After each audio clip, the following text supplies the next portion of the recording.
Well, greetings and salutations, everybody. Welcome to the best damn movie-related show on the planet Earth, the John Campea Show podcast, coming from right here in our quaint little studio. I'm, of course, your host, John Campea. I'm joined in studio today by Robert Meyer Burnett.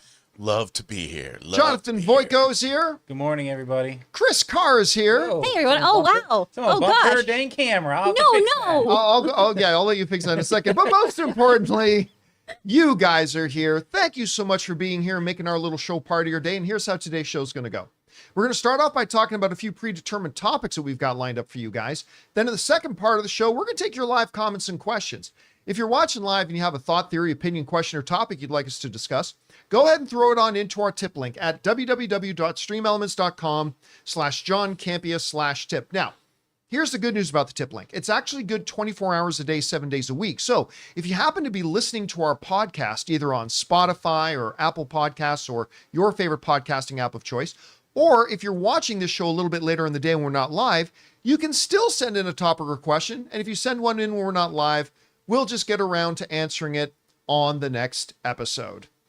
So, with that down, guys, let's get things started here, shall we? And we're going to kick off with this. Man, what was it? Back in, a while ago now, there was a whole big kerfuffle, is the word, around that Coyote versus Acme movie.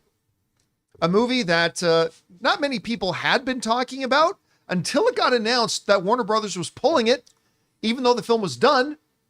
They didn't believe it could make any money and that they would actually get a bigger return on their investment if they just scrapped the film. They were probably right because they did shop the movie around. They shopped it around other studios trying to get at least as much money as it would cost them to just scrap it. And nobody wanted to buy it. So apparently nobody in the industry thought it was going to be worth all that much too. So all hope was gone. But you're saying there's a chance. Because apparently now, according to the Hollywood Reporter, Coyote versus Acme could find new life with the Day the Earth Blew Up distributor called Ketchup Entertainment. Now, this is what the Hollywood Reporter is writing. Coyote versus Acme, the film that ignited social media when Warner Brothers canceled it for a tax write-off, may see the light of day after all. Indie outfit Ketchup Entertainment is eyeing the rights to the film, which stars Will Forte and John Cena opposite an animated Wile E. Coyote. Ketchup and Warner have been discussing a deal for some time, but would put the project in theaters, though it's still unclear if the deal will actually close. Warner Brothers declined comment. Ketchup has a history putting Looney Tune movies in theaters. It distributed the Day the Earth Blew Up, which made about $5.5 million globally so far. They also did My Friend's recent movie, the Why Am I Freezing on the character Hellboy, The Crooked Man. A buddy of mine directed that film, and they put that thing out. And The Day the Earth Blew Up is made $5.5 million worldwide. I'm not sure if that's enough to justify the expense of it, but there it is. Now, the reason this one in particular got a lot of attention is because a lot of the people who saw the film, Coyote versus Acme, said it was actually really good.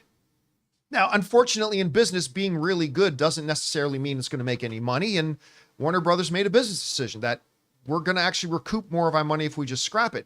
But now there could be light at the end of the tunnel.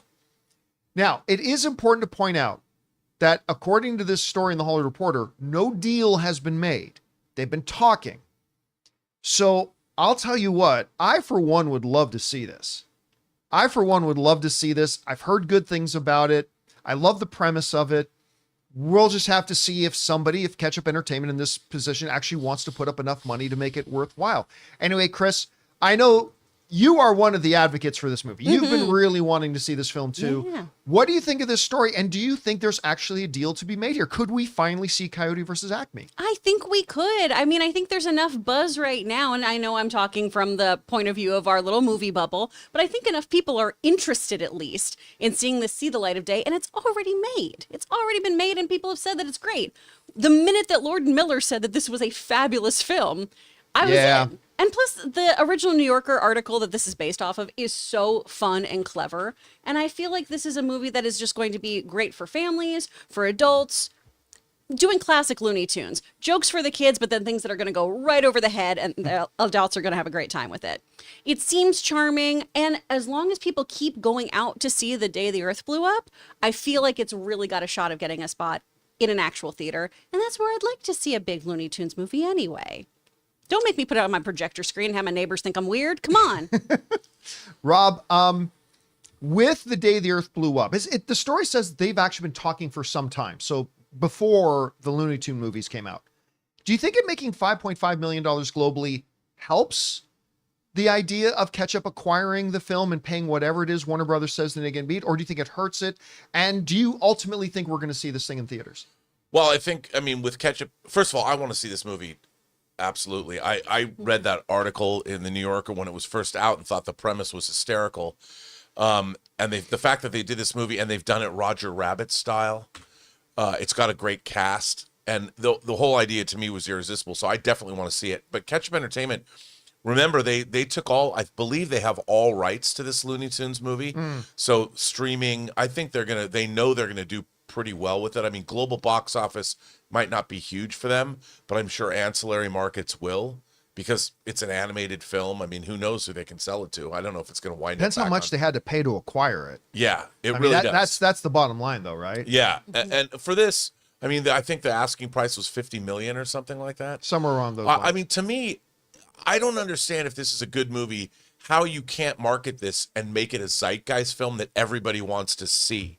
Because the premise is that way. Like, everyone knows who's watched Looney Tunes movies over the last 75 years that the Coyote and the Acme company have an interesting relationship. And, this comes on the heels of Warner on Max pulling off hundreds of Looney Tunes cartoons off their streaming service, which I don't know if you follow that story too, which is odd to me. That they're like, what, don't you want to support the release of a Looney Tunes movie in the theater? So you have to like pull off everything, like Warner Brothers' great legacy off Max. I mean, I don't understand that a lot of the moves that are being made in the entertainment industry these days. Same. But John, I want to see this film in a theater with a big audience. I mean, like you said, I think kids are not going to get all the jokes. I mean, the whole premise is, why is Coyote suing the Acme company? But we all love it. They'll make that clear in the movie first, though. I'm sure they'll make that clear. Yeah. That in itself is such a great idea for a marketing campaign. I Just know. doing personal injury lawyer commercials. You could be entitled to compensation. Have you been wronged by an anvil? Or they could get all the TV judges, on all those different... Oh, my And just gosh. interview them about the case. Be incredible. I think that'd be so fun. I don't understand why people haven't known how to pitch this movie. I feel like You could get Dick Wolf, like the little Law and children Order. noise. Yeah. I just know this. If they don't have Bob Odenkirk do a cameo in this movie, it's a total missed that'd be fun. opportunity to have that. But to your point, Rob, I do want to bring this up. And this is the part that always got me about, with the asking price being $50 million, which is probably what Warner Brothers was able to save in taxes by not releasing it at all. And they shopped it around to every single studio and said, "Does anybody want this?" The movie's done. It's completed. $50 million price tag. Here it is. It's not just Warner Brothers that didn't think it could make money. By nobody putting up an offer, literally nobody thought it could make money. And so that's the interesting, because this is an industry that is fueled by greed. So if they think there's a dollar to be made, studio will pick it up. And so I just wonder if at this point, if Warner Brothers might be willing to cut Ketchup a bit of a deal, or, Well, I don't know. I mean, it could have been like they had offers, they just didn't want to accept them. Now, a year has gone by. They show the movie, they took the loss on their books, but that doesn't mean they can't then sell the movie and then claim that as income. I mean, I don't know how They'll it all have works. to pay a tax penalty on it. Sure, they would, but it's an asset they were able to sell, and maybe they could figure out a way to make it work, because Warner Brothers was bootstrapping anything they could do to save money, because they weren't in, they had a lot of debt. But now that things maybe have changed a bit, like maybe they had a lot of internal pressure from people. Maybe somebody like James Gunn's like, release this movie. Why is this movie not getting released? You never know. They got to put it on the books for a while, do what they needed to do, creative accounting, whatever. But in this business, if they think there's money to be made, they'll do it. Yeah. They'll try to make money. Yeah.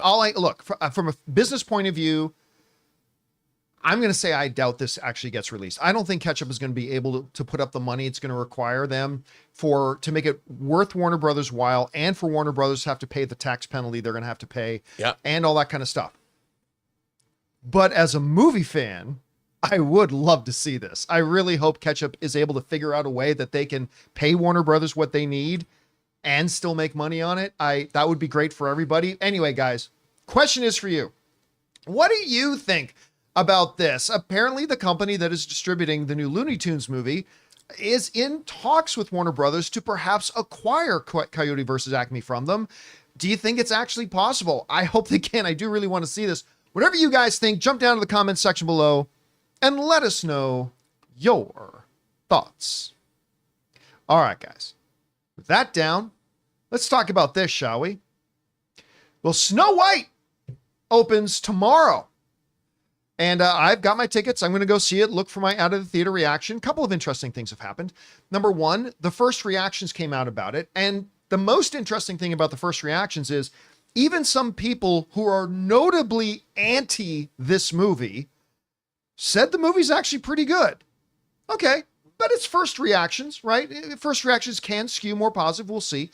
Now, the other thing that came out was the opening weekend box office projections came out saying it's probably going to make around $53 million.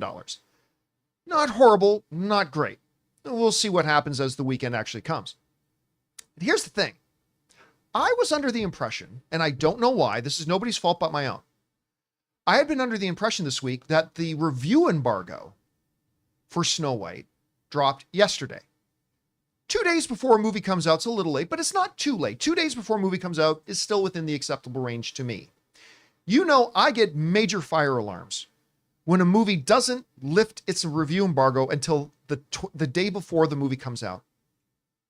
And Snow White, turns out I was wrong, did not drop the review embargo tomorrow. It doesn't drop until less than 24 hours before the movie opens. Plenty of time. That's fine. Today at noon, 45 minutes from now, review watch. Keep your eyes open. We're going to jump over to probably Rotten Tomatoes a little bit later in the show after the review embargo drops. It drops in about 45 minutes. But you know, to me, this is a major red flag. Now, is it a 100% rule that every single time in Hollywood history that they've held the review embargo until the day before that the movie has been awful? No, but it's been well over 90%. Well over 90% of the time that a movie holds off the review embargo being lifted till the day before. That generally means, not always, Snow White could be the exception, could be one of the exceptions. It could be. But my feelings has generally been, if a studio is trying to hide the movie, then they're hiding it for a reason. And what I would always say to a studio is, hey, listen, if you don't have any faith in your movie, why should I? Why should I believe in your movie if you don't? Because if you believe in your movie, you lift the review embargo earlier than this. Even just one day, even just by one more day, I think would have been perfectly, not perfectly okay, but acceptable. 24 hours before Snow White opens in theaters, and they're holding the review embargo until then. They don't want to spoil it. They just don't want to spoil the big surprise when Thanos comes out. I was going to say Vader, but yeah. When Vader comes out and cuts down the dwarves, right?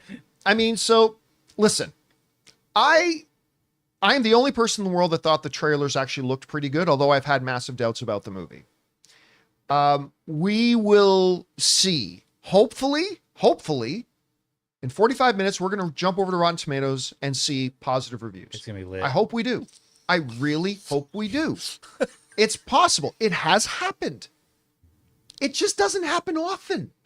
Rare that a movie like this holds a review embargo until that late. So again, we will find out in 45 minutes. Was just an outlier, or is this just another example of a studio hiding a film? Anyway, Rob, this comes up. Thankfully, it doesn't come up a lot. Not a lot of films will hold their reviews until the day before. In some cases, the day of the movie coming out. We have heard from people that have seen the movie and actually say it's pretty okay. Some saying it's quite good. What do you think we're going to see once these full reviews drop in about 45 minutes? Well, obviously, this movie has to overcome a lot of online chit chat. It's just, that's been going on for over a year. But I think, now the honest reviewers can watch a movie, and objectively, certain people I would have thought would be vehemently against this film in principle have actually said, you know what? They were able to look beyond the controversy and say, this is pretty good. You know, and I think that I would hope that the reviews are fair.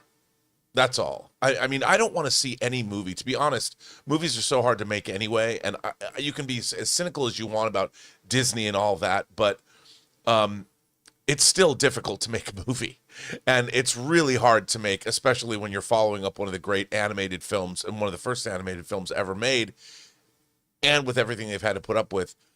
I'd like to see this movie, just as an underdog's point of view, I'd like to see it succeed. You know, I want to see it succeed, and I hope the critics give it a fair shake. That's how I felt with Little Mermaid. Yeah. Yeah. And that worked out okay for them. It did. Now, Chris, to me, unless they are hiding some massive twist, Gal Gadot is actually her mother, who was impregnated with a cocktail of 7 sperm donors, and it turns out the dwarves are actually her father. Whoa. And they want to hide this big twist. Hi ho. Entire exchange like rehearsed, because I felt like this was way too on the money. Wow. Well. This is giving me some doubts, some positive. Yeah. What are It's you off to the expecting to clinic see we out of go. this? Oh, Sorry. Now swab your cheek. Let's see who we meet. Hi ho. Yeah. Be a good time. Off to Maury we go. Well, in the chat, Dark Knight here got the chance to see the film and said it was bad. I mean, I never feel great about a movie when the embargo hasn't lifted. It does feel like you're hiding something from me of, well, if you like your movie, why don't you let people say that the movie's good? It usually feels like you're trying to offset people not getting their tickets ahead of time. Right. But that being said, you know, everything's subjective. And obviously, too, this has been a movie that for a lot of people is riddled with controversy because of the stars that are in it. And people are bringing that into this as opposed to just looking at the film objectively. I mean, Gal Gadot getting her star in the Hollywood Fame this week was a whole kerfuffle. So there's a lot of other things being Was it? brought. Oh. Their protesters were stealing flags from each other. The cops were involved. It was weird. So there's a whole bunch of other noise around this film. So I can understand perhaps in this case why you would wait just so the film could literally speak for itself. Okay, that's a valid But that's argument. also me giving them a pretty long leash. All right, guys. Question is for you. What do you think about this? In a little now under 45 minutes, the review embargo will finally drop less than 24 hours before the public screenings of Snow White actually begin. Usually a giant red flag for me. There have been exceptions. And maybe this will be one. We'll find out soon. What do you guys think about this? Jump down to the comment section below and leave your hi-ho. All right. With that down, let's move on to this, shall we? Last year at CinemaCon, a year ago now, back in April, Lionsgate came out and gave a pretty big presentation of the new John Wick Ballerina with Ana de Armas, and it looked pretty good. We were then surprised to find out that they delayed the release of the film because they wanted to add more set pieces and more action sequences. All right, no complaints from me. Go ahead and do that. The movie now opens in June, so we're about 3 months away from it coming out, and the new full trailer for Ballerina has come out. The Baba Yaga is back, and I think this trailer looks great. I ain't gonna lie to you. I mean, Variety also putting up here, Ballerina trailer, Ana de Armas has killer showdown with Keanu Reeves, John Wick in gory spinoff. So what's really interesting is in this trailer, they set up something completely opposite than what they set up before, which was this is going to be Ballerina versus John Wick. And by the way, I have had a 100% ironclad solid insider let me know that John Wick is in more of this film than you think. John Wick is not a cameo in this movie. He's not in there for 5 minutes and I wish you well and then leaves. He's in this. He's in a bunch of this movie. He's not the co-star of it with Ana de Armas, but he's in a bunch of this movie. So in this, we see the showdown. My guess is, having not seen the film, that's how it starts. He then becomes a mentor, because becoming the mentor is the stuff we've seen in the other footage already. And I'm sure one comes before the other. So that's all come for it. Anyway, that one shot where she's on her back, blocks the kick with her own foot, and proceeds to plant bullet in groin. That right there sold a movie ticket. Like, I'm on board. Let's go see this movie. I thought it looked great. Does it have a little bit of member berries in the trailer? Absolutely it does. Obviously when she goes to the Continental and that's all cool, but why not bring some of that into the world as well? So look, this is just a trailer. We don't know if the movie's going to be great or not until we see it. We've seen lots of great trailers for terrible movies and vice versa. But as far as the trailer goes, sign me up. I personally thought this looked great, and I cannot wait to watch this thing. Anyway, Chris, you had a chance to see the trailer for Ballerina. What did you think about it? Oh, this looks so cool. This looks so freaking awesome. I'm so excited about it. I believe all the action that's happening. I believe Ana de Armas in the role. I really love always with John Wick, the world building that you have there. And I do like him popping in here between movies 3 and 4. I think that's interesting because that also means what is to become of our Ballerina. Are we starting a franchise with her? Or is this going to be a one and done for her? That also means we're probably going to have some real stakes for this character. I say that as we all are debating whether or not John Wick is still alive. But it looks really, really rad. And I'm also just really excited to see Lance Reddick on screen again.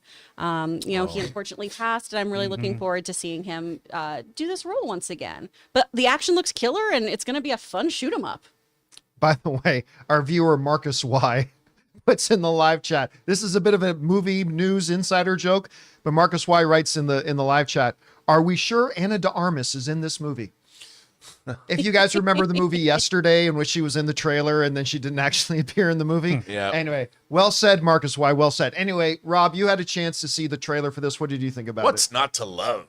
You know, I mean, like you, I love that shot. I went, oh, you can never go wrong when somebody loses their balls. It's just, I think that this movie looks, it has that John Wick sheen. It does. That color timing and the way everything looks. And I just appreciate dipping myself into that sheen.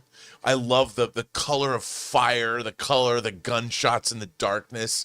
I mean, the color grading in these films. What's not to love? Bit of a sepia to it. Here's a here's a franchise that has maintained what it is. I mean, obviously to me, and I think to you too, the first John Wick movie's great. Oh, it has so a good. great story. It is irresistible. And the rest of them have been really, really good. A lot of fun. They've never let me down. There's no Star Trek V in the bunch of these movies. There's good stuff in Star Trek V, but you know what I mean? And I'm really looking forward to this movie. It looks a lot of fun. And Ana de Armas, ever since her stint in No Time to Die, she was the best thing about the latest Bond film. So what's not to love, John? I can't wait. When does this open? June.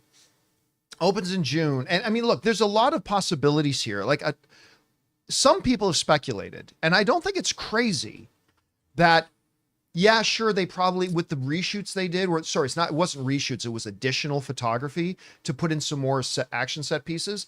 Some people believe that somewhere in there, the decision on John Wick 5, and they decided to build in some things into this movie that will, function as a portal to John 5, which could happen, I suppose, because remember, John Wick 5 is now official. The Lionsgate executives came out and said they are officially developing it. So it's going to be interesting. Either way, I really do like this trailer a lot. By the way, hi to Alex Bose, who just became a channel member. Thank you, Alex. All right, guys, question is for you. Did you have a chance to see the John Wick Ballerina trailer? If so, what did you think? I personally loved it. I think it looks great. Whatever you guys thought about it, jump down to the comment section below and let us know your thoughts. All right, guys. With that down, let's move on to this. Staying on the topic of trailers, a brand new trailer for the upcoming Pixar film, Elio, just came out. Now, they had dropped a teaser to this before. Elio's about a little kid looking to the stars, kind of Luke Skywalker-ish that way, wants to be abducted by aliens, ultimately is, and mayhem ensues. Well, now a more full trailer has come out, giving us a much better idea and clearer picture about what the story of it is. We get a better idea of Elio, his little alien best friend. We get a good glimpse of the villain of the film. I got to admit, the one joke that made me giggle with glee was when the mom holds up the pictures of the faces and says, "Which one are you?" I don't know, but you're this one. Like I thought that was hilarious. I thought that was really good. Listen, Pixar, I can't think of a Pixar film that I ever straight up didn't like that didn't have the word cars in it. Like even The Good Dinosaur, which I believe was Pixar. I was even fairly charmed by The Good Dinosaur. Not a top It's Pixar cute. film. It's cute, right? And you know what? I made the mistake of doubting Coco. Oh, that was a mistake. I made the mistake of doubting Wall-E. I made the mistake of doubting Up. That movie destroys me every So time. you'd think I would have learned my lesson, but I do not like the look of this movie. I watched the trailer for it. I'm a big Pixar fan, but I gotta say, I watched this and it felt very 80s Saturday morning cartoon fluff to me. The one joke with the kid saying, "You're this one, Mom," that was really funny and I laughed. And if the movie can carry that kind of charm through it, awesome. And I'm going to cheer for the movie. I hope it's great. I hope it does well. And maybe the movie will be great. I'm just saying, so far, I'm not feeling that Pixar pixie dust. I'm not feeling that flow that it has. I'm not feeling that umph or that anchor. It just, I look at it and I think, and I'm not used to feeling that way about Pixar films. I personally didn't like the trailer that much, to be honest with you. I know Ray will probably have something he wants to say because this is one of his most anticipated films of the year. But anyway, Rob, you had a chance to see the Elio trailer. How did you feel about it? I thought it looked like you okay. I mean, obviously the premise, there's a little bit of wish fulfillment in there with me. I want that to happen. But like you, the design, the design of I think the aliens are a little too cutesy. I mean, why do animated aliens always, there's kind of a similar look. It's almost like Monsters Inc. But Yeah, the colors and it's getting to the point where people should look at, there's an artist named Wayne Barlow who did a book, Barlow's Guide to Extraterrestrials, like 40 years ago. I remember I got it from the Science Fiction Book Club. It's like an art book. And he does all these paintings of aliens from different science fiction novels. I miss those kinds of aliens. The cutesy, colorful aliens I get why they do it. But and by the way, this is total personal prejudicial thing with me. But I think the movie, look, I want to see it simply because of the subject matter.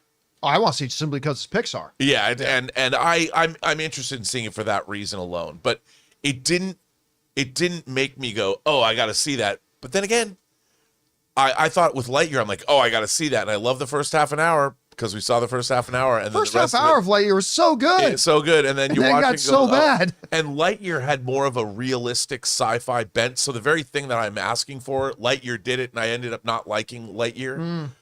So this could be completely at odds, with that idea. So, but look, John, I love Pixar movies. I hope this is great. And like you, Coco, Soul, Wall-E, Up, those movies blew Glad you me mentioned away. Soul too. Yeah. Soul, yeah, all these. I mean, Coco was a movie I returned to again and again, more than I'd care to admit. I think I've watched Coco more than any other Pixar movie.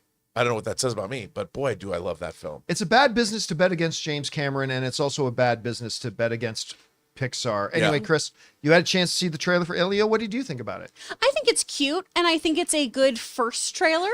I'm interested to see how else this kind of pans out. It also is very different from the original teasers and kind of the talks we've had from the Yeah. initial concept of this back in 2022, where we were really focusing on this kid is the ambassador of Earth, and the big bad played by Brad Garrett was also referred to as ambassador, not Lord, whatever. But maybe that's a shift that happens in the movie pretty early on, or maybe he does become the big bad. Who's to say? I just know I will see this for two reasons. Well, three. One, because it's Pixar. Two, Jamila Jamila's a voice in it, and I freaking love her. She was great in The Good Place. Everything she does is fabulous. And then I also just really love this Glordon character, the little friend with all of his chompers and everything, who does the, well, just climb inside my mouth. That's great. I think he's okay. precious. I will give credit to the other joke I thought was fun when Elio was in his mouth. It's actually kind of cozy in here. Really? Yeah. I've never been in there. inside. Yeah. It's great. By the way, Zoe Saldana is one of the voices in the film too. Yeah, Zoe she plays his Saldana. aunt. Yeah. So anyway, guys, question is for you. What did you think of the trailer for Elio? Look, I don't doubt Pixar. I'm just saying, the trailer's not doing it for me, but I've thought that before about Pixar films and ended up really liking the movies. whatever you guys think about it, jump down to the comment section below and let us know your thoughts. All right, guys. With that down, we still have a bunch of things we need to discuss, including, remember that director who took like millions and millions of dollars from Netflix to do a show and never delivered it? Yeah, he got arrested and could be facing like 20 plus years in prison for it. Now, also, Jonathan Majors, his new movie, Magazine Dreams, is coming out tomorrow. And apparently a tape just came out of him admitting of strangling and assaulting his girlfriend.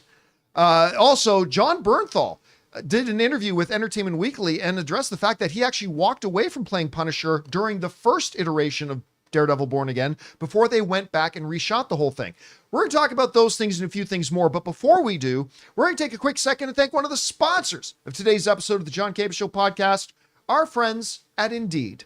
We want to take a second to thank a sponsor of today's episode, Indeed. Okay, so you just realized your business needed to hire somebody like yesterday. How can you find amazing candidates fast? Easy. Just use Indeed. When it comes to hiring, Indeed is all you need. Stop struggling to get your job post seen on other job sites. Indeed's sponsored jobs helps you stand out and hire fast. With sponsored jobs, your post jumps to the top of the page for the right candidates so you can reach the best talent faster. And it works. Indeed's data shows that sponsored jobs get 45% more application than non-sponsored jobs. The thing I'm impressed most with Indeed is how fast it makes hiring. When I was looking to hire somebody for the John Campea Show, the process felt slow and overwhelming. I hate it. I wish I had used Indeed. And you want to know how fast Indeed is? In just the minute that I've been talking to you, 23 hires were made on Indeed worldwide. So don't wait. Speed up your hiring now with Indeed. And for listeners of this show, you get a $75 sponsored job credit to get your jobs more visibility at Indeed.com/Campea. Just go to Indeed.com/Campea and support our show by saying you heard about Indeed here. That's Indeed.com/Campea. Terms and conditions apply.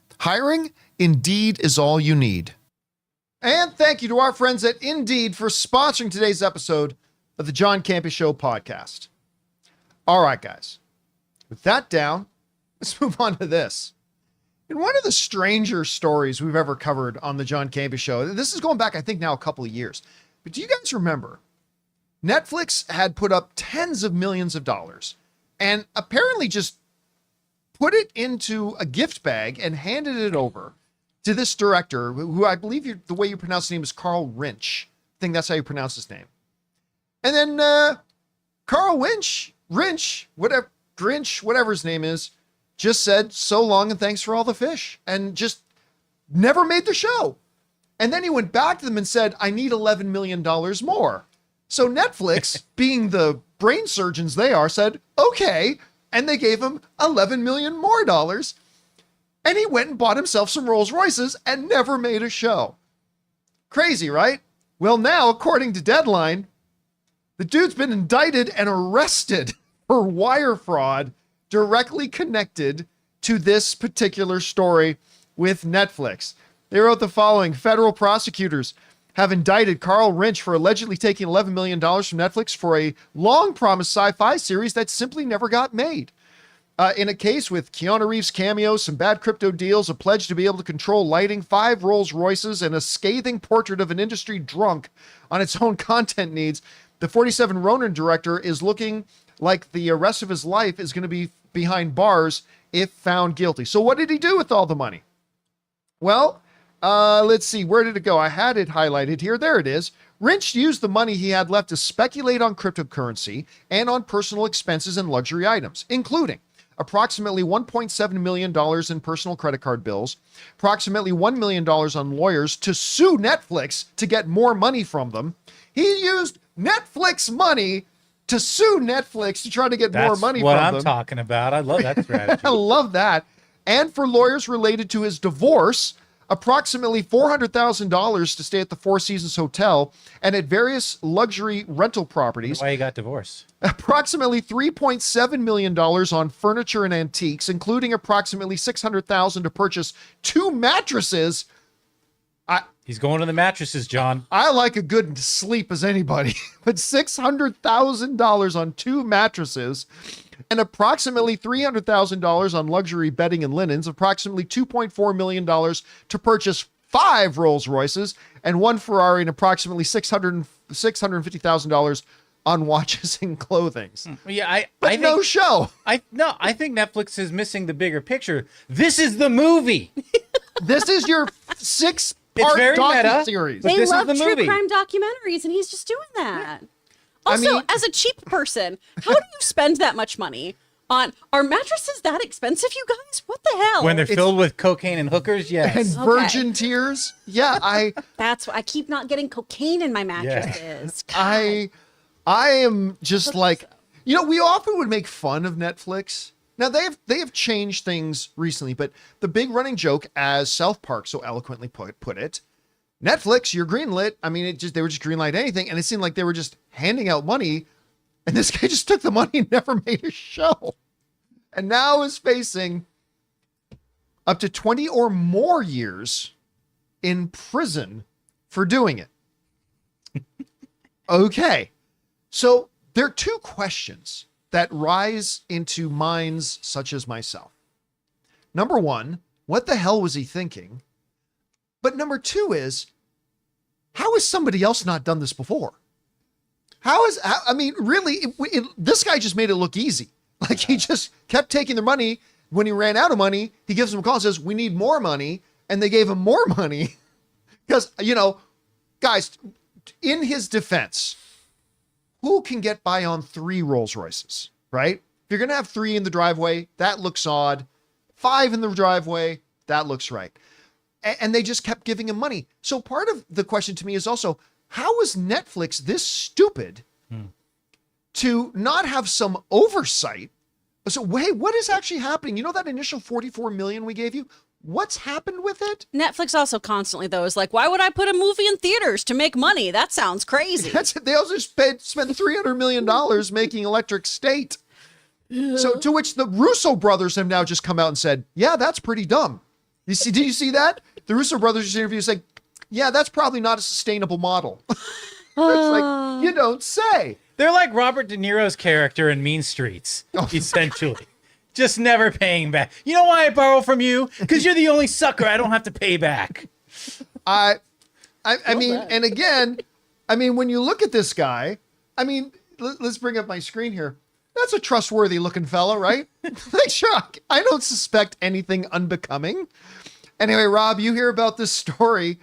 We initially covered this a long time ago, but I don't know your thoughts on that. What's standing out to you in this? Well, why didn't he deliver the first season so he could have pocketed the money for seasons 2 and 3? Which always gives you more money. Here's short-sighted. To be honest, John, I don't understand. short-sighted. I really don't understand this, because when some entity gives you money to spend, you have an accountant. You have to put in reports. You have call sheets and production reports, and the studio looks at these, and you know how much money you're spending on a daily basis. It literally sounds like from some animated, like a Wile E.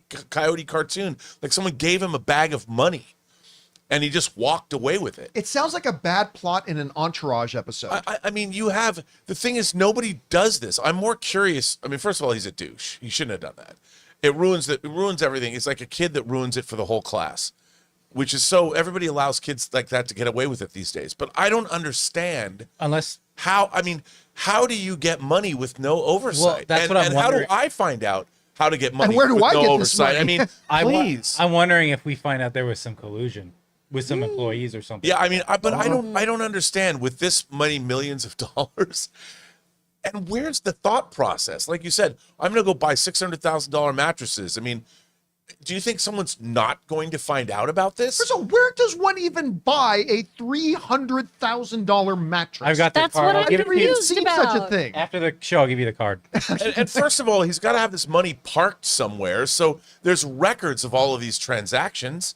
And I don't understand, even if he was like some diabolical criminal that had done something amazingly creative and figured out, I would be like, okay. But this guy just seems like a douche. And he's a film director. And it makes me just angry. If people are going to pull off crimes, I want them to be diabolical and smart. Yeah. This guy's, this is the Tiger King of film directors. Tiger King It's of like, film come on, directors. man. Show me something clever. He will never financially recover from this. Yeah. God damn. What did you think about this story? What are the elements that are standing out to you the This most? is bananas. The mattress. Why is it that expensive? The Oh, thing is, he needed 2 of them. So what was he doing on those mattresses? Post-divorce. What's happening? Just the spending is out of control. This is so ridiculous because obviously you're going to get caught if you don't turn. This is some like Max Bialystock bullshit. I'm so confused Well, by how he nice thought this would work. reference. Thank you. When you're raged out on coke, you're like, they're never gonna find me. I mean, fair, I suppose, but man, this is just wild. I don't know why this happened. You I know who think this guy is? hilarious. He's Leroy from last night's episode of Daredevil. It's like, you embezzled King all this Daddy money. literally No, I in the didn't. chat did this. We have the records that you did. No, I made the movie. No, you didn't. Well, that's another thing. If at least he made something, he could have just said, Yes. I try. I mean, Yeah. you can Cook the books and hide the rest of it. Make the movie for $8 million and like pocket the other 3. I've always joked, if a Mexican cartel wanted to finance my latest project, I could show them how to launder money through a budget. You can actually do it, but then you make the thing, and then nobody's going to care. Yeah. You have to deliver. He did the wrong thing. You got to make the project and pocket the cash. Right. You just pocketed the cash. There's no laundering there. That's It's like making that's Die just Hard that. 2 and having a Frank Lloyd Wright house. Oh, wait, As what? a person who doesn't feel comfortable, like when somebody pays for shit for me, I don't understand how you take this much money. Like, I apologize when people pay for their demos. I'm like, well, you know, it's an investment. I'm so sorry. That's why every time I buy you coffee, I'm like, don't worry, it's not my money. Don't worry, it's not my money. I stole this. It's a great. I mean, any runner on a movie, a PA who knows how to get gas receipts worth their salt could help you. They could help this guy. You just needed your good PA, and he could have worked it all I don't know out. if there's enough gas receipts to pay for a $600,000 Oh, you'd be set of surprised. mattresses. I am a little Depends like, how big the production is. I'm a little confused why. I guess it sort of answers the question though. But you know, Netflix spent months fighting these writers and actor strikes. We couldn't possibly afford this money, and they're just handing out millions to people. Well, now, okay. In Netflix's defense, they thought they were getting a series. Like, it's not they were just handing out money knowing it was just going to be pissed away. Like, they thought they were getting a television series out of it. Well, where's the production accountant that they're dealing with? Where's the CFO? Where is the structure? Where's the oversight? Like, There's an LLC that every production forms to make the project under. Where did all of that, I mean, with this kind of money, where did they transfer the money to? I can get you that answer, but I'm going to need another $2 million. all right, guys, question is for you. What do you think about this? Again, to me, one of the biggest questions is, how has somebody else not done this before already? And maybe they have and we just don't know about it. Anyway, guys, whatever your thoughts are about this, jump down to the comment section below and let us know your thoughts. All right, guys. With that down, let's move on to this, shall we? Now, look, on my show, I like to talk about movie news. I don't like to talk about celebrity drama and stuff like that, unless it is something that will directly impact, have a direct A to B impact on and relevance to an upcoming film, right? Other than that, I try to avoid all the celebrity he said, she said gossip nonsense. With that said, I was getting ready to do a story today on Jonathan Majors, because Jonathan Majors, according to this headline and deadline, came out and said that he would love to return to the MCU. The story was going to be this quote of his. He goes, yeah, of course, I would say yes. Disney, Marvel Studios, I love them. Majors told USA Today. Tom Hiddleston, loved working with that guy, loved working with Paul Rudd, loved working with Gugu Mbatha-Raw. I love the industry so much, and now I'm in the place where I can feel the love from them and actually express my love for them. And that was going to be my story today. Because my position, while not necessarily popular, my position on the Jonathan Majors stuff has been, he got accused of something. He got his day in court. He got found guilty of the lesser charges and found not guilty of the more major charges. He was ascribed a punishment by the court. He fulfilled or is still in the process of fulfilling his responsibilities to the court. And my position has always been, at that point, you got to let a guy then move on with his life. And I think he's a tremendous talent, and I've been excited about Magazine Dreams. And as a matter of fact, Magazine Dreams, Jonathan Majors' brand new film, opens tomorrow. Not a few months from now, not a year from now. This movie opens tomorrow. It's hitting theaters tomorrow. We're talking about the star of this major film, and a star that a new dialogue has kind of popped up over the last couple of months of, hey, maybe Jonathan Majors can come back to the MCU. Like maybe they've moved off the Kang storyline, but maybe you can still use him. I've never thought they would, but I mean, that's been a topic of conversation. And we got this movie opening tomorrow. Well, then this came across my desk. Rolling Stone magazine got an audio recording of Jonathan Majors admitting to strangling and assaulting his girlfriend. Now remember, throughout all the drama and everything that went on last year, Jonathan Majors always asserted publicly he never, ever attacked his ex-girlfriend. And ultimately, when he was found guilty, what he was found guilty of was like just the act that he inadvertently harmed her. He was found innocent of intentionally trying to harm somebody, right? And he maintained through the whole thing that he had never once ever attacked her. Well, in the report, there is an audio recording that Rolling Stone has, where first you hear his girlfriend, you hear him first saying to his girlfriend, "I'm ashamed. Major started off and stutters. Then he continues, I've never been aggressive with a woman before. I've never aggressed a woman. I aggressed you." Then Grace Jabari, his girlfriend, replies, "You strangled me and pushed me against the car." To which Jonathan Major says, "Yes, all those things are under aggressed." Major responded, "That's never happened to me." So the star of a movie that is hitting theaters tomorrow has just been apparently caught in a major lie, because he told everybody that that was the extent of it that you'd seen in the stuff with this case before. I've never assaulted her, all that kind of stuff. And apparently now, by the way, kind of sus that this audio recording is coming out just a day or two before his movie opens. Mm-hmm. That's not a coincidence. No. And that's dirty pool. It is. That's dirty pool on somebody's behalf. That being said, we literally have the star of a movie opening up in all theaters tomorrow, now on tape, admitting that he strangled and assaulted his girlfriend, something that he had denied publicly over and over and over again. So that raises the question. We've got Magazine Dreams opening tomorrow. Does between now and then, does the studio pull the release? I don't think they can. I think even if they wanted to or thought they should, I don't think they can. I think the movie still comes out. Does this impact the movie going audience? Has this news even gotten out enough are people even going to hear this news? If they do hear the news, is it going to impact their decision to go or not go see a movie? I know for me, like, I have political belief differences with actors like Andy Garcia and Clint Eastwood, but I never let that remotely impact whether or not I'm going to go see their work, because I think Andy Garcia is a terrific actor. I think Clint Eastwood's a marvelous filmmaker, and I never let the fact that I have philosophical or political differences and ideologies with them at all ever remotely influence my decision about wanting to see their work.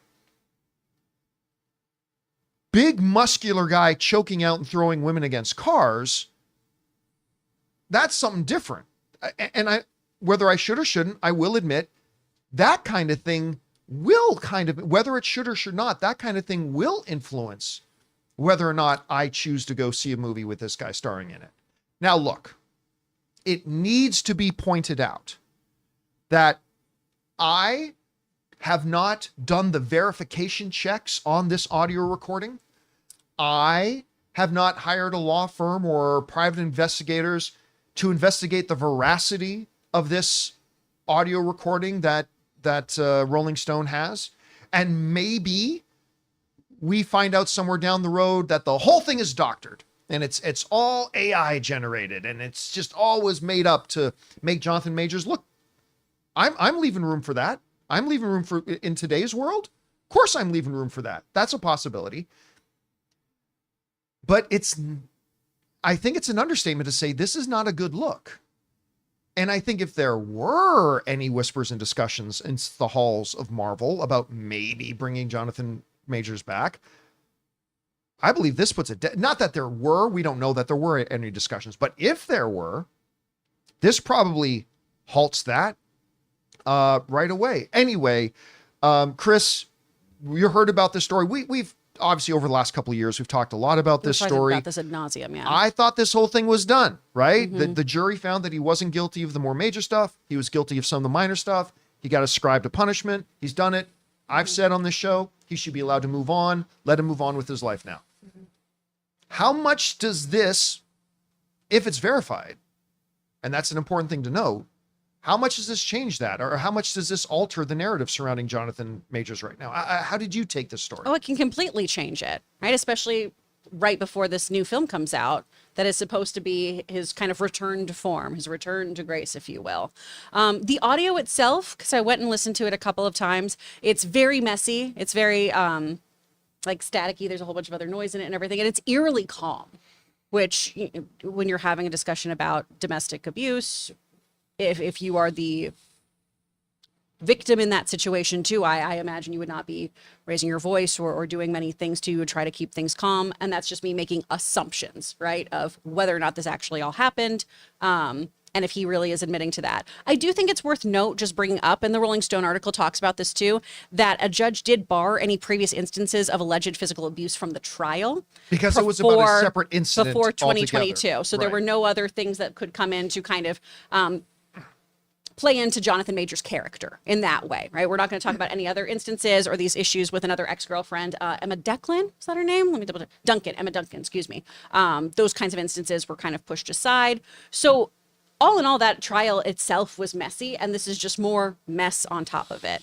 The audio does need to be verified, because if he did just admit to this on a recording, that is very, very damning to have it come out of his own mouth and so casually.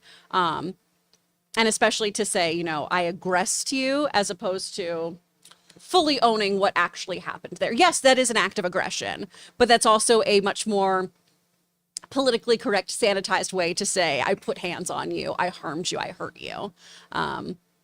It's just really, really messy. And obviously this is still so much he said, she said stuff. And now it's just, let's verify this recording to see if that is truly what he said. Now, obviously this is going to be something that's going to take a while to play itself out, but how much, if any, impact do you think this has on Magazine Dreams? I mean, it's opening in theaters tomorrow. It was never going to be a huge box office film. They simply haven't put the money behind it to be a big box office film. But do you see this impacting the release of the film? Well, the release of the film, or how much of the audience goes out to see it? Will this have an impact on that? I think it can, for people who were, well, he was cleared in court, for the people who were of that camp. But we also have seen, just throughout our ongoing conversations about this, people have either been, nope, I bet he didn't do it, I believe him, or, oh my gosh, he absolutely did it, I believe her. People have already been in camps about this the entire time. Yeah. And those people aren't going to be swayed either way, because the trial didn't sway them. I think it's for those people who were willing to see that what came out of this trial and move forward, that could affect them in some way of going to see this. For me, I mean, I know it definitely does sway things for me. I really don't want to support violent people in general. I understand, to your point too, of like, if I have a political difference with somebody, I can try to get over those things. I can try to just go appreciate art for what it is. But it does just sit kind of horribly going, oh, I'm going to go give money to somebody who I know abuses people or abused somebody. I've had that issue with other actors in the past, or other actors coming back into the mix of things after they've choked people. There's a horrible story about that a couple years ago about another actor, but we don't have to get into that. It's always just really troubling as a consumer of, do I vote with my money here? Do I go see this film? Do I go see something that a whole hundreds of people worked on and support that? Or do I let this person diminish that and make me not want to go see it? And that's a personal question that I think every audience member has to ask. There's no right or wrong question. It's going to be what's right for you as the consumer.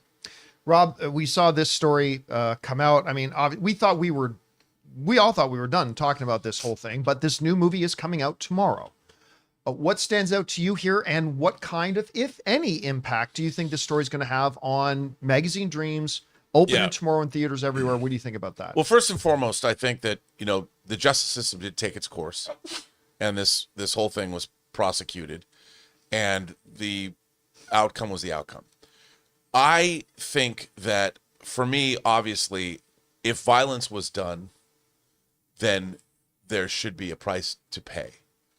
I also know that a lot of, because I've seen it in my own life, a lot of people's accounts of things that are happening, like one person can mean something and another person, this seems pretty cut and dried, but if he said, yeah, I strangled you, I'd be like, well, that's pretty cut and dried. But he doesn't say that. It's really interesting.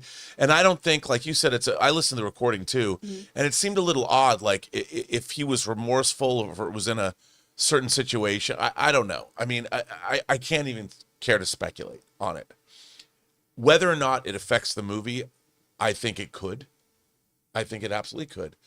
And if he's a violent guy, then steps should be taken. And they were. I mean, he went to court. And yeah, you could start to say, well, the judge didn't let this in, and we could talk about all these different things, but justice was done.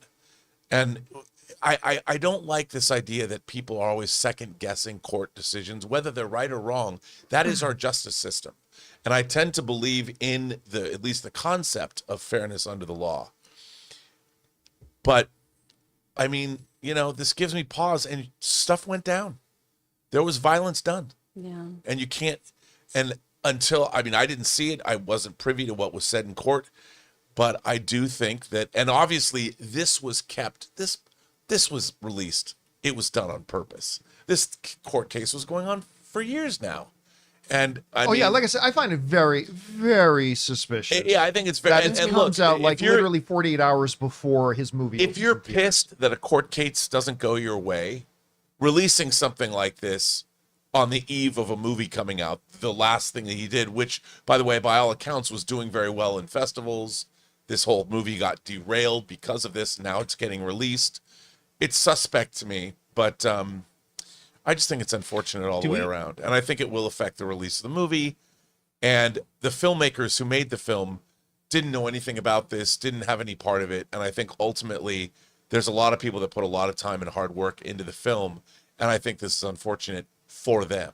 Yeah. But violence was done, and you must pay that piper. I want to address a couple things people are saying in the live chat, at least, and I'll speak to it to the best of my knowledge. Okay. A lot of people asking, why wasn't this brought up in the court case? This was submitted in the court case, but not allowed to be presented to the jury because the judge ruled, and I believe accurately so, that we are here adjudicating a specific incident. And so the judge ruled that that tape was not a part of this. This tape is from 2022. This tape is not a part of this trial, and therefore it was omitted out, but it was out there. Now, Major settled with Grace Jabari, and so we don't know what the details of that settlement is. So some people wrote reports about what it was, but the reality is nobody actually knows what the results of that were. So I'm not sure Grace Jabari released this because there were a lot of people that had their hands on this. Sorry, Rob, you were going to say Well, we don't even know what the larger context of this was. I mean, you hear, where did it come from? How does it relate to what went on legally? I mean, it was barred from being used, but did lawyers present it? I don't know. You know, and hearing stuff like this out of context, anybody can make everything seem incredibly damning. And this seems incredibly damning. I agree with that. But hearing him say, you strangled me and threw me against a car, and him saying yes, I mean, it's, again, there is a million possible variables to this. I want to throw out there. We are not sitting here adjudicating this. We are just a bunch of schlubs in my garage talking about this secondhand. Okay. But again, the question that has to me, my immediate concern is, how does this impact the movie business? How does this impact a movie that's coming out tomorrow? And I also see some people in live chat saying, well, you shouldn't boycott it. Nobody's boycotting the film. Yeah. Just because you choose not to see a movie doesn't mean you're boycotting it. You can choose not to see a movie for any reason in the world that you want. I don't think it looks good. I'm busy that day. Or I don't like the fact that this actor might have physically assaulted somebody. That's not a boycott. That's just making a choice not to go. And it's going to be interesting to see how this does play out over the next 24 hours when the movie also opens tomorrow. Anyway, guys, question is for you. What do you think about all this? I mean, do you think this is going to have a significant impact on Magazine Dreams, which is opening tomorrow? You could obviously make the argument that Magazine Dreams was never going to be that big anyway, so how big of an impact could it have really? What do you think the long-term implications here could be? Whatever you guys think, jump down to the comments section below and let us know your thoughts. All right, guys. With that down, let's move on and talk about this, shall we? You know, Daredevil Born Again is out. Last night, episode 4, I think it was the best episode of the season so far. I absolutely loved it. We did our post-game show on it last night. Make sure you guys join me on Tuesday nights when we do post-game shows for new episodes of Daredevil. Next week, bang, bang, double episode. We're getting 2 episodes dropped next week, 5 and 6. Keep your eyes open. And of course, John Bernthal made his appearance as Punisher last night in a scene that I'm not going to say exceeds, but rivals the Daredevil season 2 rooftop scene between Matt and Bernthal. I thought it was absolutely fantastic. Now, we also know about Daredevil Born Again that when they originally made the show, it was A, not going to be connected to the Netflix series, and B, was going to be quite different. At some point, they pulled the whole plug on it, went back to the drawing board and redid it. But according to a new interview with John Bernthal opted out of being in the original Daredevil Born Again iteration because they weren't treating Frank like the gritty, violent dude that John Bernthal interprets him to be. This comes to us from the folks at Screen Rant. The interview, I believe, was with Entertainment Weekly, who said this: Bernthal, ultimately, I didn't see it. I didn't see the version of Frank that they wanted from Frank. Didn't really make sense to me, and I thought would not appeal to the fans and wouldn't be congruent. It was not something I was really interested in doing, so we had to walk away. So apparently, he wasn't going to be in there. Because when he sat down and looked at the way they were managing the character in that original iteration, they said, I don't think this is true to the character. And they said, I'm going to opt not to be in it. Now, clearly, once they went back and they made the decision to connect it now to the original Netflix series and make it as a part and bring that whole thing into the MCU and blah, blah, they went back to the drawing board, also redid the Frank character. By the way, brought in the showrunner of the Punisher series to be the showrunner for this. And clearly he liked this version of Frank a lot more. And then we got that insanely great episode last night. Rob, when you look at this, I mean, the reality is we're not even seeing Frank until episode 4. We're practically halfway through the show. So it's not like it was going to be a major influence, but how significant do you think it was that they were able to get John Bernthal on board for this iteration of Born Again? Well, I think it's really significant. I mean, you know, even when actors, to go back to Star Trek 5, I can't believe I'm going to reference that again, but no, in Star Trek Generations, Leonard Nimoy was asked to appear in that movie, and he said, look, you have nothing for Spock to do in this script, so I decline. And I think the same is true, you know, the Punisher character is a very distinct, very out front character that has a philosophy and a certain way of being. I mean, you know, you hear the stories about when Bernthal went to comic book stores, you know, and he got the part, and the comic book guy is like, no, you got to read this, and don't mess it up. You know, he understands how important this character is to people and how important it became to him playing the character. And if he's given something that he thinks diminishes his involvement, he's the kind of guy that's going to be like, I'm not going to do this, you know. And I can imagine they went back to him. Can you imagine? You've already said, no, I'm not going to come back. And then they come back to him with last night's scene. Oh, you know, and as an actor, you read that part and you're like, this I can sink my teeth in. so good. And then the whole idea that people are emulating the Punisher. I mean, that immediately gives his overarching story in this season of Daredevil something that really has resonance, because the people that have taken up the mantle of the Punisher, like so many others in, the real world, are misconstruing what he stands for and why he is who he is. And that's something an actor longs to do. They long to have a part that can resonate in this way. And that guy brought his A game last night, and you can see he was in. And that's what we get as the audience. That's what we want. And we got it. By the way, I mentioned on my post-game show last night, and I had the night to think about it, but I'm going to stand by this. That scene, I'm not going to say is better than the Netflix series. I'm not saying that, but that scene was the single best performance Charlie Cox has given us as Matt Murdock, I think, of all the Daredevil seasons. That includes the Netflix one. As Frank, and without dialogue, as Frank was like going at him, say his name. And you could just see Matt's face start to break down, even with the glasses on. Yeah. You could see him. I think it was the finest performance Charlie Cox has given so far. And anyway, Chris, let's get over to you. You saw John Bernthal's interview. It's hard to say how huge of a difference it would make since he only shows up in episode 4. But how significant do you think it is that with the reimagining of Born Again, they were able to get him on board for this? I think it's huge too. I think it's a major thing, especially with him losing a core person in his life. I don't know. I mean, I know that was several episodes ago, but I don't want to spoil anything in case people haven't seen stuff. I think it's so important that Matt can have this foil to himself and have this discussion, because his typical moral compasses are nowhere to be found this season. And so I think having Frank, who gives in to these violent urges, who validates himself, who hears his son telling him, yeah, Dad, go get him. Go get him. Get them all. Get them all.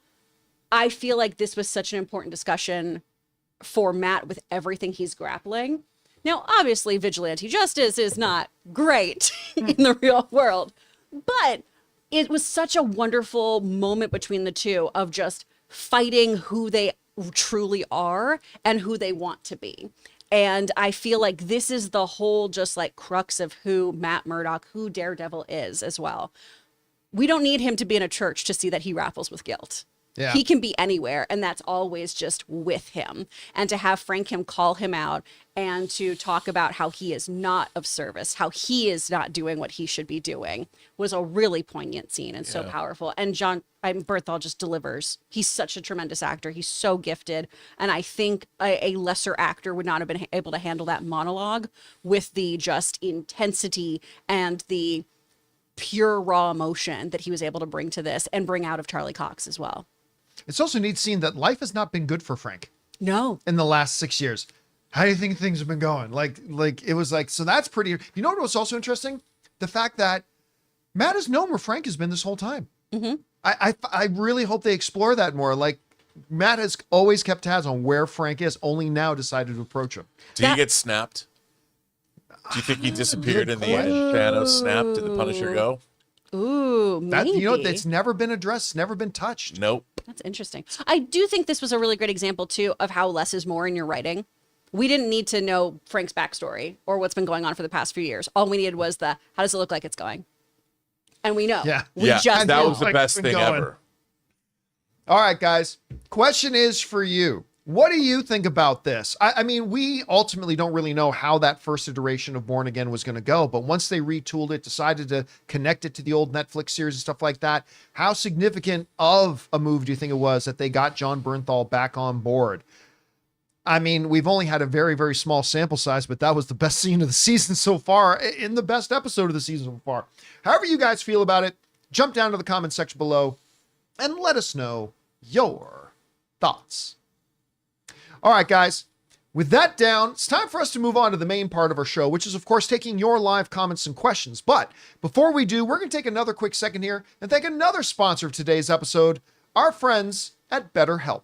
Guys, we want to take a second to thank a sponsor of today's episode, BetterHelp. Listen, guys, you know if you've been listening to me for any amount of time that I really believe that we need to start prioritizing our mental health. I often compare it to this. You know, when we go to the gym to get ourselves more physically healthy, we see that as a positive step. We need to start looking at our mental health the same way and prioritizing our mental health. And that's where BetterHelp comes through. Therapy should feel accessible, not a luxury just for people who have lots of money. With online therapy, you get quality care at a price that makes sense and can help you with anything from anxiety to everyday stress. If you want to look at the numbers, traditional in-person therapy can cost anywhere from $100 to $250 per session, which adds up fast. But with BetterHelp online therapy, you can save on average up to 50% per session. Your mental health is worth it, and now it's within reach. With over 30,000 therapists, BetterHelp is the world's largest online therapy platform, having served over 5 million people globally. Your well-being is worth it. Visit BetterHelp.com/Campea today and get 10% off your first month.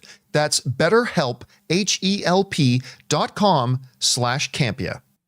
And thank you to our friends at BetterHelp for sponsoring today's episode of the John Campea Show podcast. All right, guys. All right. With that down, you know what? Before we move on, you know, we're going to give this a few more minutes, but The reviews for Snow White have started to come out. They are now trickling in. Now, right now, they don't have a score yet on Rotten Tomatoes. I checked and about 13 reviews had come in, 9 positive, 4 negative. I didn't read through them. We're going to give the scores a little bit of a chance to build up some numbers here. Because if you look at my screen right now, they don't officially have a score yet. So we're just going to wait for a few more to trickle in, and we're going to come over and visit what the actual full reviews, now that the embargo has lifted. The embargo lifted 10 minutes ago. So we'll see how that all pans out. But for now, before we get started, Ray Orris come in the room. Yep. And we're going to get to your live questions. So Jonathan, what we got up? Awkward says regarding CinemaCon, remember to not believe anything Lionsgate and Warner Brothers Showcase is there because it's going to be April Fool's. Oh, that's right. Their presentation is literally on April 1st. That's going to be their actual presentation. Chris Carr just came back in the room. Yeah. Sneaking like a girl who's been out past her curfew. All right. We see you, Chris. No faking here. Ninja. All right. What's next? Right. Did he just say that? Says, hi, John and crew. I've seen a man made of rocks, seen a man turn a flame on, and I've seen a woman not be there. But when am I going to see a man stretch? When do you think we will see a trailer with Reed Richards using his powers? Thanks. I'll bring on Filthy. I mean, that was one of the big things. Actually, I remember some internet sleuths broke down some frames from that trailer to say, I think in this scene he's using his stretch powers, but they altered it to make it look like he wasn't, which maybe he is. I mean, the answer to that question, the simple answer to that question is the next trailer. The next trailer is when we'll see it. When will the next trailer be? We got CinemaCon coming up in 2 weeks. Less than 2 weeks. We're less than 2 weeks away from CinemaCon, the biggest, most important movie day of the year for film fans, other than the Oscars. Biggest event. And I'm not saying they're going to drop a new trailer for Fantastic Four. It might be a little early to drop the next one, but I wouldn't be surprised if they do. I think we're going to see, they may not put it out in a trailer, but I'll bet you they're going to show us at CinemaCon some footage, and we're going to see some Mr. Fantastic doing some fantastic things. Well, we will definitely get some new posters for everything that we're excited for. I'm pretty 100%. sure. Yeah. That's the very first thing that I look for when we walk in upstairs or wherever we register. I look at the new posters. I wouldn't be surprised if they had 10 minutes for us. Maybe that initial 10 minutes where they walk into that room and they're cooking. That scene. I think we might get that scene. I'm not sure. We'll see. All right. What's next? This is kind of interesting. Venkat gives us an ode to the movie theater with a 3-part, it says 5, but it's 3-part poem. So it says, hey, John, wrote a poem. Let a theater be my resting place, walking out of this dome of epic proportions, chaotic minds stood still in contemplations, natural at no Is this going to be thing. worth reading all the way through? It's fine. Is there an actual question in here anywhere? No, but it's an ode to it. Okay, go ahead. All right. John doesn't like poetry. Chaotic Well, I minds don't like wasting our audience's time, but go ahead. right. Do a read through. stood still in contemplations, natural art at no thing in this world ever. Only felt a vision realized in cherished fervor. Started with a talking box, and near it I launched.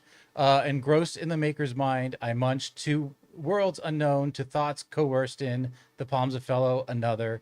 I traversed to the gods I do not believe in and know do not exist, if not under a tree or the stars that persist as the thumping, the chants, and the gasps appease. I plead to sit with this visual ballad and be haunted by peace. Little ode to the movie theater. All right. Well, that was nice. Never send in anything like that again, because we just wasted our audience's time. So if you do send in anything like that again, we will not read it through. Not that it wasn't very nice, but we're here to answer questions. Our audience is supposed to be at work right now. Yes. Good J- reading through it, though, Jonathan. Well done. Jason T says, hi, John and team. My understanding is that the first 3 seasons of Daredevil were connected to the MCU, as they mentioned the incident of the first Avengers movie a couple of times, as well in Jessica Jones. It's first referenced in season 1. It was not connected. You know what it was? It was much like how Kevin Feige confirmed that Agents of S.H.I.E.L.D. was not connected to the MCU. Even though the show referenced the MCU, we even saw Nick Fury show up and we saw whatever, but Kevin Feige made it really clear, yeah, the show will function like it's connected to us, but we, Kevin Feige said, are not connected to it. And so that was the situation with the Netflix series, that it was, yeah, it would mention the battle, like the incident in New York, and even name drop something here and there. But as far as the MCU was concerned, it was in no way at all connected to it. So yeah, it was, for all real intents and purposes, the Netflix series was not connected. They may have name dropped to make it appear like it had some connection, but Kevin Feige at the time made it very, very, very clear. It's its own thing. We are not connected to it. They really sidestepped. And all they would ever say is like the incident. And then they stopped saying it altogether. And to the general audience, that would be really confusing, I guess. If, like, you know, you're not into the, like, looking up the news, just watching it itself. Yeah. So the general audience, I could see how they could get confused with that. Oh, they mentioned Avengers. Oh, they must be connected. But then there's no mention of Daredevil in the Marvel movies, which is just a confusing situation to be in. All right, what's next? Let's see. We got Honest Decline. What's something in the film community that fell off? For me, it's Honest Trailers. Still subbed, but barely watched. They used to hit 1 million easy, and now it's 500 to 700K. No way they'll hit the peaks of 13 or 42 million again. Well, I think it's hard because people, it's like when something's new, it's like very entertaining, and then you have to find new ways to innovate. So it's really hard to keep people's attention in this space. Yeah, I listen, I think those things are all still great. Yeah. I think they're all still great. I mean, like maybe some people like forget about them, or maybe they've watched them for so long that it kind of starts to fall off their radar a little bit. But like, make no mistake, they still get tremendous amounts of views. Tremendous amounts of views. And like, believe you me, when Avengers comes out and they do that, they'll get some big views on those too. But I think they're all wonderful. It's like, I don't watch all of them, but I know I watch them every once in a while, and I always get tremendously entertained by them. All right, what's next? We got Brutal Art, Blind Heart. Rob mentioned Adrian Brody's girl. I don't want to read this. This is just like TMZ stuff. Aaron Moen says, "Hi folks. Was wondering you all feel about how Gal getting her Walk of Fame. Star, given her limited acting range, lack of success other than Wonder Woman, do you think she earned it? Or is it industry politics or studio promotion?" But you don't earn those. No, the Walk of Fame, listen, we've established this a long time ago. It's not that I don't get a kick out of the Walk of Fame every time I walk down it. But they're not earned. But the Walk of Fame, like, this is not an inside dirty secret. The Walk of Fame stars are now purchased. Yeah. That's not me going, oh, that's not conspiracy. No, literally, it's straight up. They're purchased. So I have no thoughts, pro or negative, about anybody getting a star on the Walk of Fame. Sometimes we'll talk about ceremonies. Sometimes sometimes there'll be some really nice ceremonies where like somebody will get a star and some of their co-stars over the years will all come and be there and say something nice, and that'll be fun to cover. But who isn't on the Walk of Fame, it really isn't newsworthy. Right. All right, what's next? CJ says, with all the recent Black Panther news, it got me thinking, who is responsible for the decision not to recast T'Challa and the decision to make Shuri Black Panther? Was it Coogler, Feige, or a collaboration effort? Ultimately, Kevin Feige is completely in charge of the Marvel Cinematic Universe. And any decisions that other people get to make, Kevin Feige has to okay it. That's not just with the Black Panther situation. That's with anybody. So if Ryan Coogler didn't want to recast, and I'm making this up, just so you know, this is a context, a situation that I'm totally making up just for the sake. If Ryan Coogler had decided he didn't want to recast T'Challa, Kevin Feige would have said, well, that's nice, but we have to think beyond just your one movie. We have an entire cinematic universe, and we need the character T'Challa. The opposite is also true. If Ryan Coogler had said, I really feel it's needed for my movie to have T'Challa there, we need to recast him. If Kevin Feige said, I hear you, but as a company whole, we don't feel comfortable doing that, then it's that. Again, the bottom line is any decision in the MCU, Kevin Feige has to rubber stamp. It's his universe. It's his films. He's got to rubber stamp it. So he either will support decisions that his directors make, or he'll veto decisions his director, or maybe him and his directors are on the same page. But either way, Kevin Feige ultimately has to be the one to greenlight It's it. not quite like at Lucasfilm, is it? Where they're not always on the same page. Yes, not exactly the same thing.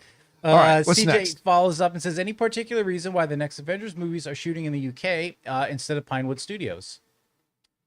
It was easier for them to do it, I guess. Yeah, maybe budgetarily it just made more sense. I have no idea. Like, listen, the logistics, it's not just a word. The sheer amount of logistics that go into making a film is crazy. And so it could be a wide variety of the facilities there may have just met their needs a little bit more. The production facilities may have been less expensive. There may have been a higher tax incentive. I mean, there's literally 1,000 variables that go into it that bring up those types of decisions, all of which I'm not privy to right now, but that's what I would assume. Fish and chips, baby. Fish and That's why chips, they gotta did it. get them fish and chips. That's why they did it. All right, what's next? LSM says, hi, big fan from Jordan. Mickey 17 is the latest in a trend of original movies flopping at the box office, which answers the question, why don't studios take more risks on new IPs? Continued with so many failures, it's hard to blame them for favoring sequels and remakes. Do you think this is a real issue? And will original ideas become popular again? Will movie studios take more risks despite the recent trend? Thanks and have a great day. Well, this is not a new thing. This has been an issue that we have talked about for decades. Mm-hmm.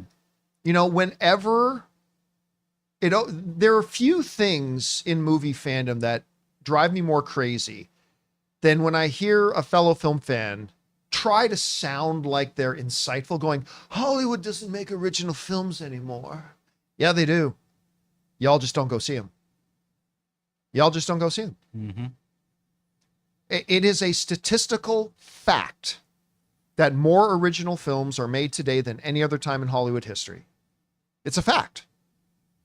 Now, it's also true that there's more remakes and sequels made than any other time. That is also true, but both things are actually true. But, you know, you get a movie like Mickey 17, which I don't think is a top 10 film of the year, but I thought was really good. Well done. It's a good movie. Yeah. I didn't like the want to way go they see it. marketed it. Yeah, They it was not marketed well. They was made not it marketed seem well. like it was an action film, and there's some action in it, but it's not an action film. Yeah, and not marketed well, but you keep why doesn't Hollywood make more originals? Well, number one, they do make a ton of originals, but the reason they don't make even more of them is because people don't go out to support them. Yeah. And the number one way we communicate to the studios is not on fucking useless Twitter. It's not on making my big, no, the way you communicate to the movie theaters is with what we go see. When a good movie comes out and we don't go to see it, well, the studios are left to go, okay, well, what do we take away from this? You know, but we do make a new Godzilla versus Kong movie and tons of people go to see it. So it is a frustrating thing, but it's always been a part of the reality of the movie fabric. Is sometimes there are just some really great movies, great original movies that for whatever reason, not great marketing, the audience just more wants to spend their money on properties they already know and recognize, whatever. There's a lot of great original films that end up don't making the money they deserve to make. So it's always been a problem though. It's not new. All right, what's next? Anonymous says, when are we going to get the sequel to to Conclave, where the Electoral Bible College decides John Lithgow's character is actually the new pope? Man, I'll tell you what. They're like, I'll tell you what. I think Dune 2 was the best picture of the year. Dune 2 should have won the Academy Award for Best Picture. In the absence of that, I think the next film up that should have won was Conclave. That movie was so damn good, man. I was floored by how great it was. And in the absence of that, Anora would be my next up. I think all the movies were well-deserved. All the movies were deserving. I was thrilled for Anora when it won, but I'm just saying, if I was an Academy voter and I knew they weren't going to give it to Dune 2, despite the fact that it's the best film of the last 10 years, I would have given it to Conclave. But again, no problem that it went to Anora because that movie is absolutely fantastic. All right, what's next? we got an Australian Jedi here, and they ask, as people outside the U.S. could care less about the so-called controversies, I think Snow White could make Maleficent level money thanks to the international box office.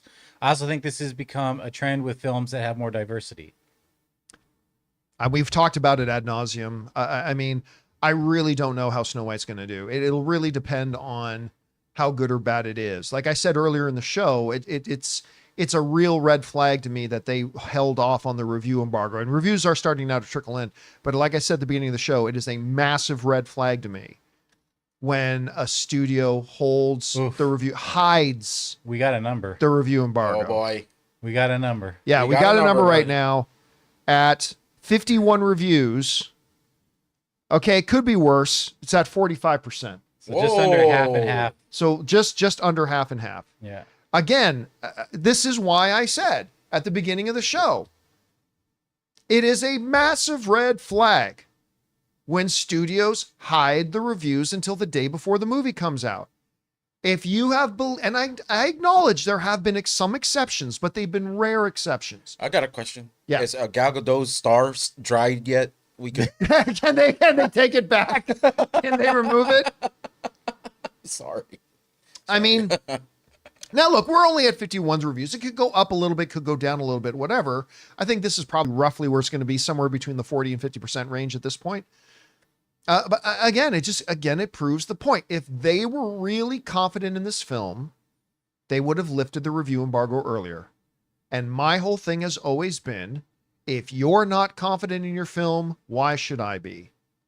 And that's why it became a massive red flag for me that they held the, I didn't even, I thought they were lifting the embargo yesterday.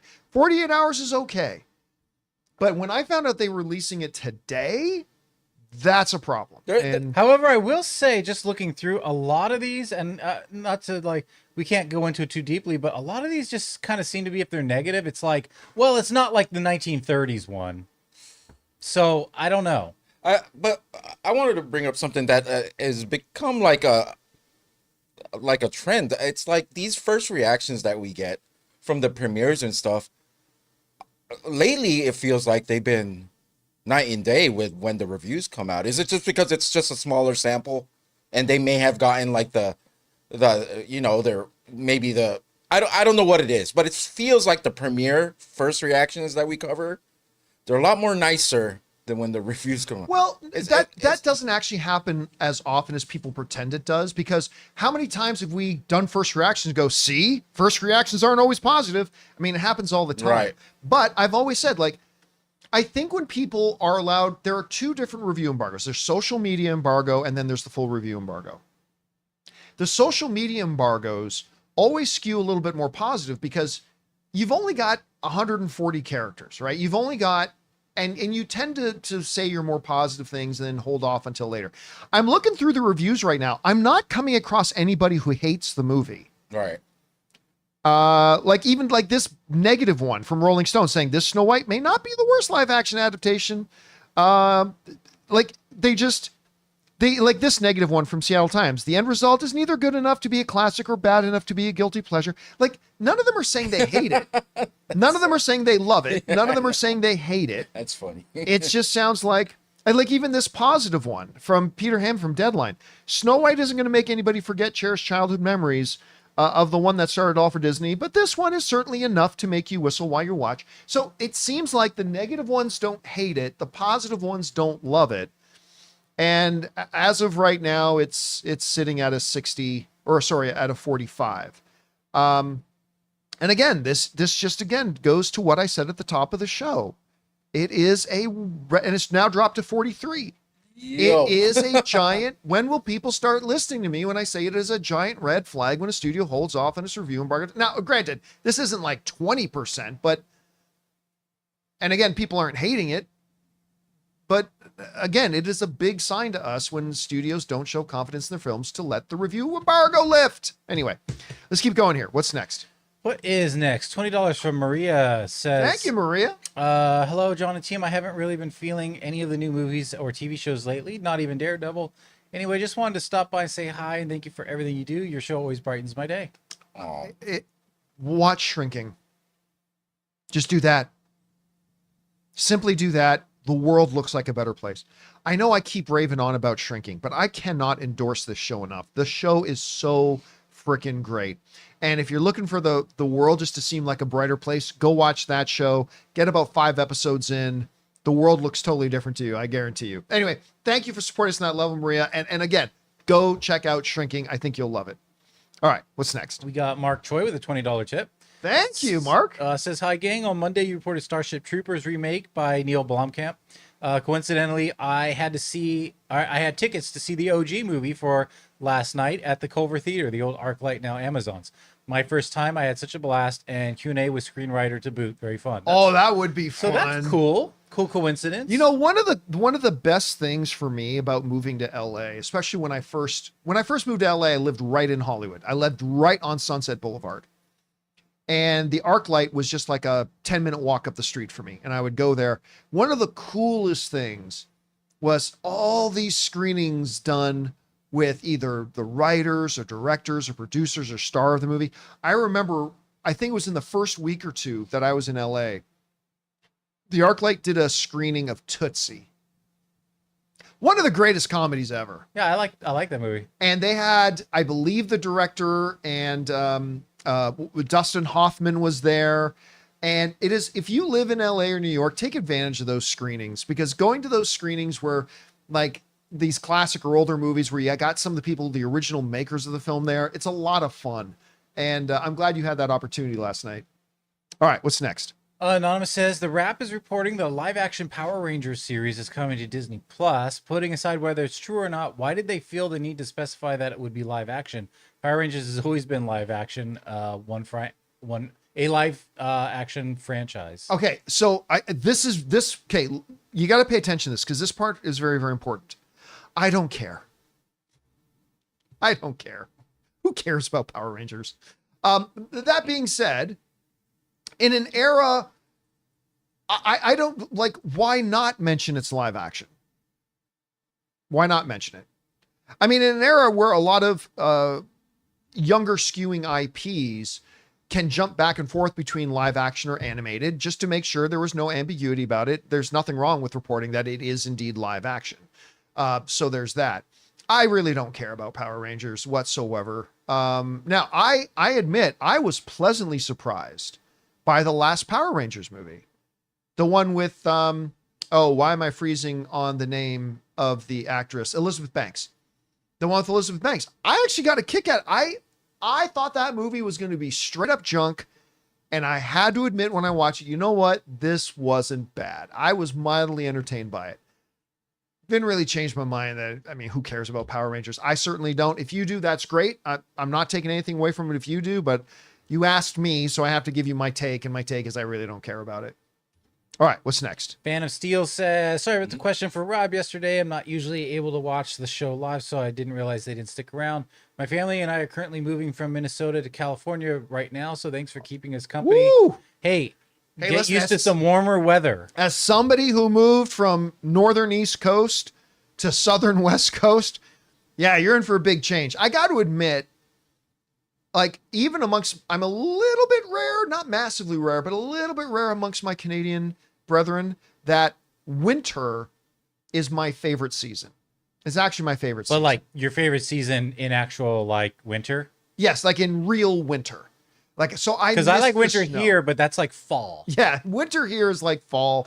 I miss real winter with snow and the world is new and a crispness in the air. It's my favorite thing. I miss it every time, but I can't complain about the year-round weather. The year-round weather here is pretty fantastic when, you know, there's not earthquakes. But other than that, I do miss winter very, very much.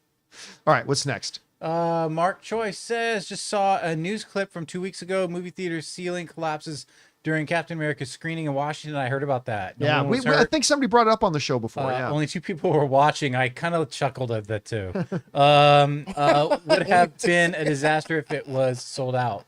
Absolutely. Yeah. Oh, sorry. We made this movie mediocre at best. I have to admit, save lives. When I read that line, I was like, oh no, and I kind of like chuckled a little bit with 2 people in the audience. I mean, we could make this movie really good, but then and they were workers. would be full, and they were the people who worked there. Yeah. Freaking theater staff. Let's We're the dig only it two in. people in there. Let's dig it in more. All right, what's next? Okay. Fan of Steel is back. Says, if you could have added one more character to Deadpool Wolverine out of the many we had rumored, would you have picked Nick Cage's Ghost Rider or No. Affleck's Daredevil? Also, who has the greater chance to pop up in Secret Wars, Deadpool or Wolverine? I would say Deadpool. I don't really care about cameos that much. But because of the nature of it, it would have fit in better and made more sense and been an addition to the gag if Ben Affleck's Daredevil would point out there. One of the best jokes in Daredevil and Wolverine is somebody mentioned Daredevil Kid and he turns to Jennifer Garner. Oh, I'm so sorry. And she's like, meh. that was a perfectly timed, perfectly executed joke. Because of that, I think a quick appearance by Ben Affleck's Daredevil would have been interesting and fun because it would have a point, but there was literally no point for Nick Cage Ghost Rider show up. Nobody likes those movies. I kind of get a kick out of the second one. Ghost Rider? Ghost Rider. But that's just because a couple of friends of mine directed it. Yeah. But I was excited when they first were announced. When the first one was announced, I was like, cool, man, I loved Ghost Rider, but yeah. All right, we got our last tip here from Austin. Says, hey, John and crew, first time writing in. Sonic 4 comes out this day 2 years from now. Crazy. I'm interested in seeing what kind of direction they go with Amy and how they do the Metal Sonic army they teased, especially if time travel is a big part of the movie. I'm going to be honest with you. I am somebody who really have really enjoyed the 3 Sonic films. The plot has never been the strong point of any of them. No. So and remember, I'm saying this as a fan of the films. If you've watched me, you know, I've been very entertained by these movies, very much. It doesn't matter what the 4th one's about. all the good stuff that comes out of it is just the dialogue, the interactions. You know, Jim Carrey carries those movies. The adorableness of some of the characters, the quick one-liners, the strength of the Sonic movies has not and has never been since the first one what it's about. That's the big question. Is Jim Carrey actually coming back for one more? Well, that's always been the question since the first one. If he come back for the second, then he did. I thought this was a special reason why he came back for this one. Yeah, he said he was done. He said it was come he- back for the third, and then there he was. Yeah, methinks he's not so retired as he stated. Yeah. So, at the end of the day, it really doesn't matter what the third one's about because what it's about isn't going to make or break it. Would that change your wantingness to go actually see the next Sonic film if Jim Carrey isn't in it? Because that could be a big factor for a lot of people. As a matter of fact, yeah. And listen, I've liked these movies so much that I will still go to see Sonic 4. But I will be like 50% less enthusiastic if Jim Carrey's not there because Jim Carrey has been like Sonic himself, yes, and Jim Carrey have been like the co-MVPs of this franchise. Yeah. Like I love James Marsden. James Marsden. I Yeah. love James Marsden. More screen time. But I'm not going to lose any sleep if I find out James Marsden isn't in the next one. Like I've really liked him in the movies, but if he's not in the next one, I won't lose any sleep. But if Jim Carrey's not in the next one, I'll still go see it, but I will be less enthusiastic. Right. I want Jim Carrey back, but I actually kind of to what Ray just said. I feel like, especially in the last movie, James Marsden's character and his wife's character, they're just like they're very small side characters. I'd like to have a bigger role in the action, but If they take away Jim Carrey, no. Yeah, well, you have to. By the way, going to point out that we mentioned a minute ago that the critic rating had dropped down to 43. It is now with about another dozen reviews have been added. It's climbed back up another 2% to 45.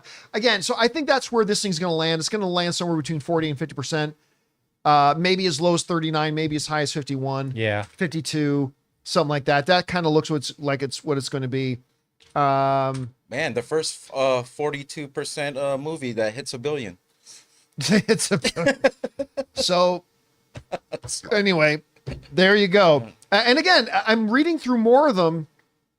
And again, I really don't see anybody that absolutely, out of the half that liked it, I'm not reading anybody that absolutely loved it. Out of the half that didn't like it, it doesn't seem anybody absolutely hated it. Yeah. Yeah, They're just kind of like it's middle It's of the a ground. movie. It's okay. So it's a movie. So audience score might be more in the 70s. We'll see. Oh yeah, I fully expect the audience score is going to be somewhere around the 70. The audience score more times than not usually skews more positive than the critic score. But again, guys, it's like I told you at the beginning of the show. When they don't lift the review embargo to the day before the movie, that should be a massive red flag. And now here we are with the reviews coming out, and they're not the worst things in the world, but clearly nothing that they're going to be excited about. Right? Is that ever strategic? The last minute embargo lifts? Is that ever strategic? It's always strategic to hide the reviews to try to sell more opening weekend tickets. For more positive reasons. No. Okay. No, like once in a decade, I could see a movie like Infinity War coming out where the excuse all the movies like to use is actually legitimate. There are major spoilers in this that we're trying to hide. That only counts if your movie is called Justice League or if your movie is called Avengers. Other than that, it's always just an excuse. And 99% of the time, it is literally just them going, we know the reviews aren't going to be great. Let's hide them as long as we can. Now, granted, these aren't the worst. These aren't terrible. But clearly they were still hiding them. But just to reiterate, even the ones that are, it's like, well, it's middle of the ground, they'll pack in like it's not like the 37 Classic. Well, a lot of people haven't seen the 37 Classic, so they have nothing to compare that to. But here's the funny thing: we were talking about the first reactions. These reviews are actually still pretty much in line with a lot of the first reactions. Remember when we talked about the first reactions? It was none of them are saying this is the greatest live action adaptation they've done. Yeah, they all said they put it like behind Cinderella and whatever. But it just sounds like, hey, it's pretty good. That's actually the spirit of what I'm reading here. It's like, I remember, not that good, pretty good. Like that seems to be where it's at. Chronicle, the movie Chronicle? Oh, I love Chronicle. Remember how that review embargo worked out? I don't remember when the review embargo was. I believe it was held till that day that it was released. I don't remember that being the case. I was reading right here, but I don't know. It's just weird. It was great. Yeah, it was good. It was good. Anyway, guys, that'll do it for today's installment of the John Campea Show podcast. Thank you so much for being here and making our little show part of your day. Big special thank you to all you guys who sent in questions. Number one, because you gave us great fun things to talk about. But number two, you supported this channel as you did it, and all of us involved with the show. Thank you guys so very much for your support. Hey guys, don't forget to come on back and join us again tomorrow. Me, Robert Meyer Burnett, Ray, Jonathan will be here. Hopefully you'll be here too. So guys, thanks so much. My name's John Campea, and until next time, my friends, hi ho.